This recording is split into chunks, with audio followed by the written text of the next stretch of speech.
अस्सलाम वालेकुम। बिस्मिल्लाहिर्रहमानिर्रहीम। हजरत आदम अलैहिस्सलाम ने हम बिस्तरी करना कैसे सीखा?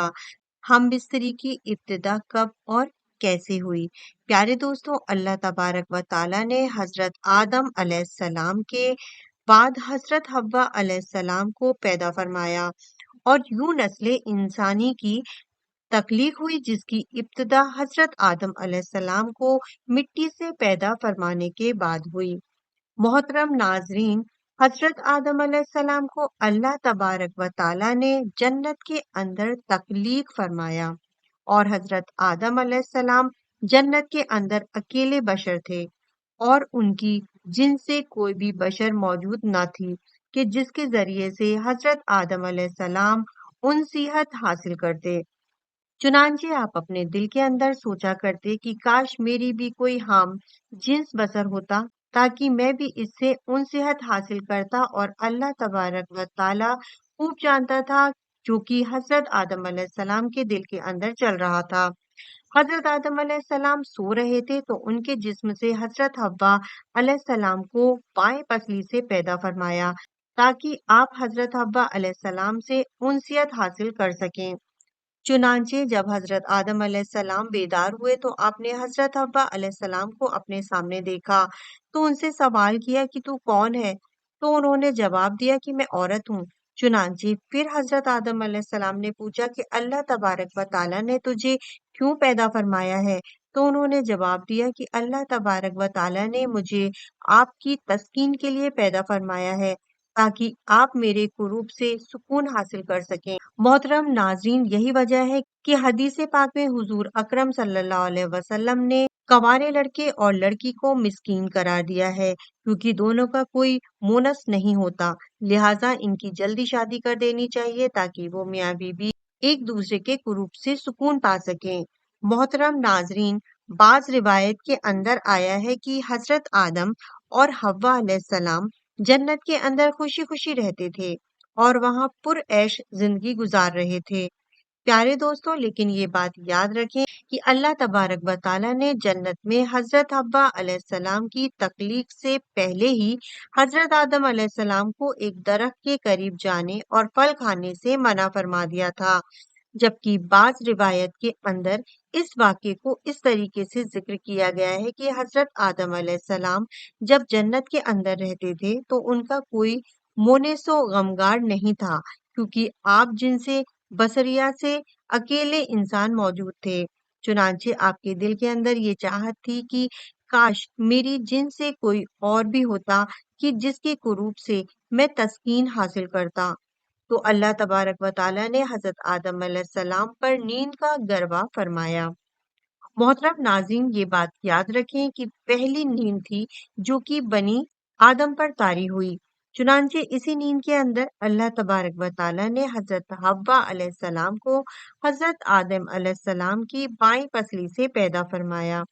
चुनांचे जब हजरत आदम अलैहिस्सलाम बेदार हुए तो आपने अपने सामने एक ऐसी बसर औरत को देखा जो कि आपसे बहुत ज्यादा मुशाबत रखती थी और जिनसे बसरियत के अंदर बहुत ज्यादा हसीनो जमील थीं। चुनांचे हजरत आदम अलैहिस्सलाम ने जैसे ही हजरत हव्वा अलैहिस्सलाम को देखा तो आप सब कुछ जान गए कि ये क्यों और किस वजह से पैदा हुई हैं और इनका नाम क्या है, क्योंकि अल्लाह तबारक व ताला ने आपको पहले ही तमाम चीजों का इल्म सिखा दिया था।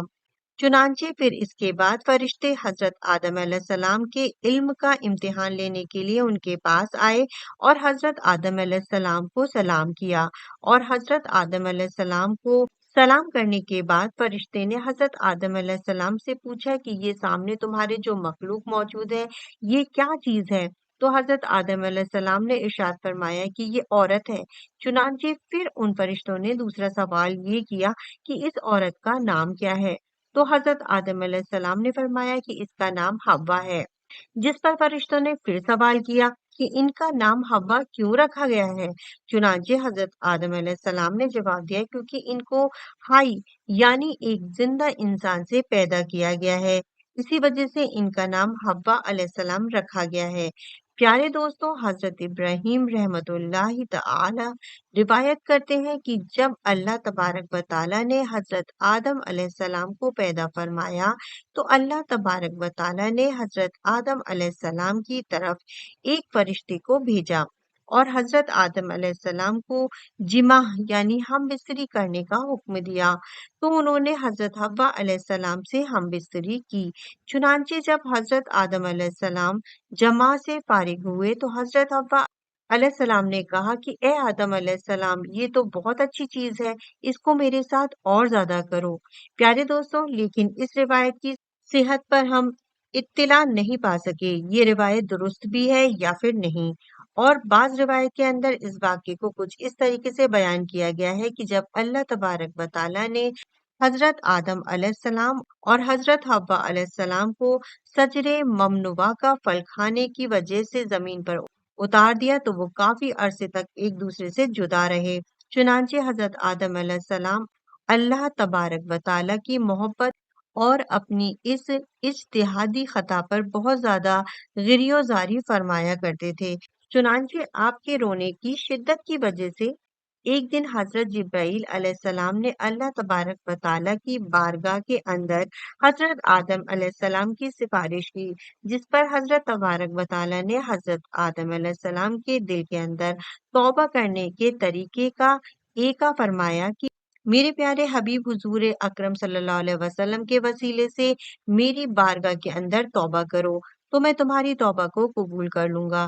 چنانچہ پھر اسی طرح سے حضرت آدم علیہ السلام نے اللہ تبارک و تعالی کی بارگاہ کے اندر توبہ کی تو حضرت تبارک و تعالی نے ان کی توبہ کو قبول کرتے ہوئے حضرت جبرائیل علیہ السلام کو خوشخبری سنانے کے لیے بھیجا۔ چنانچہ حضرت جبرائیل علیہ السلام حضرت آدم علیہ السلام کے پاس آئے اور ان کی توبہ کی مقبولیت کی خوشخبری ان کو سنائی، اور پھر حضرت آدم علیہ السلام کو لے کر آپ مکہ مکرمہ شریف آئے اور وہاں پر کعبۃ اللہ شریف کی حضرت آدم علیہ السلام نے بنیاد رکھی اور حرج اسود پتھر کو بھی نصب کیا جو کہ آپ کے ساتھ جنت سے آیا تھا۔ اس کے بعد حضرت جبرائیل علیہ السلام نے حضرت آدم علیہ السلام اور حضرت حوا علیہ السلام کی میدان عرفات کے اندر دونوں کی ملاقات کروائی۔ چنانچہ عرصے کی دوری اور وقت اور دنیا کے مغیورات کی وجہ سے دونوں کے اندر کافی تبدیلیاں آ چکی تھیں، اسی وجہ سے دونوں ایک دوسرے کو نہ پہچان سکے، جس پر حضرت جبرائیل علیہ السلام نے تعارف کا کام کروایا اور دونوں کا ایک دوسرے سے تعارف کروا دیا۔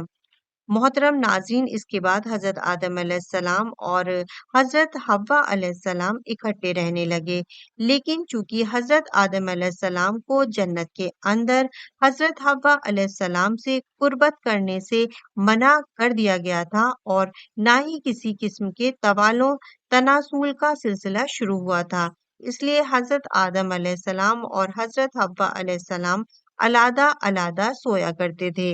چنانچہ ایک مرتبہ اللہ تبارک و تعالی نے حضرت جبرائیل علیہ السلام کو حکم دیا کہ جاؤ اور حضرت آدم علیہ السلام کو حکم دو کہ وہ حضرت حوا علیہ السلام سے جمع کریں اور ان کو آداب مباشرت بھی سکھاؤ۔ چنانچہ حضرت جبرائیل علیہ السلام حضرت آدم علیہ السلام کے پاس آئے اور ان کو اپنی بیوی حضرت حوا علیہ السلام کے قریب ہونے کا حکم دیا اور ان کو آداب مباشرت بھی سکھائی اور انہیں اس بات کا حکم دیا کہ یہاں سے اٹھ کر حضرت حوا علیہ السلام کے پاس جا کر لیٹیں۔ چنانچہ پھر حضرت آدم علیہ السلام نے ایسا ہی کیا، جس کے بعد حضرت آدم علیہ السلام جب واپس آئے تو حضرت جبرائیل علیہ السلام نے پوچھا کہ آپ نے اپنی بیوی کو کیسے پایا؟ تو حضرت آدم علیہ السلام نے ارشاد فرمایا کہ بہت اچھا پایا۔ محترم ناظرین، اس حدیث پاک کے بارے میں علماء کرام نے یہ ارشاد فرمایا ہے کہ یہ حدیث منکر ہے، کیونکہ اس حدیث کے اندر دو راوی ایسے ہیں کہ جن کو امام بخاری نے منکر قرار دیا ہے۔ محترم ناظرین، پھر اس کے بعد حضرت حوا علیہ السلام سے نسل انسانی کی ابتدا ہوئی اور بعض روایت کے اندر ذکر ہے کہ آپ کو 20 حمل ٹھہرے اور آپ کے یہاں 20 لڑکے اور 20 لڑکیاں پیدا ہوئیں اور اس طرح سے نسل انسانی پلتی پھولتی ہوئی آج ہم تک پہنچی ہے۔ اللہ تبارک و تعالیٰ سے دعا ہے کہ اللہ تبارک و تعالیٰ ہمیں اپنے مقام जन्नत के अंदर पहुंचने की तौफीक अता फरमाए और नफ्स और शैतान के सर से और दुनिया के सर से हमेशा हमेशा के लिए महफूज रखे। वीडियो अगर अच्छी लगी हो तो प्लीज वीडियो को लाइक करिए, शेयर करिए, सब्सक्राइब कर लीजिए चैनल को, जिससे जब भी मेरी कोई कहानी अपलोड हो तो उसका नोटिफिकेशन आपको मिल जाए और कोई भी मेरी वीडियो आपसे मिस ना हो। अल्लाह हाफिज।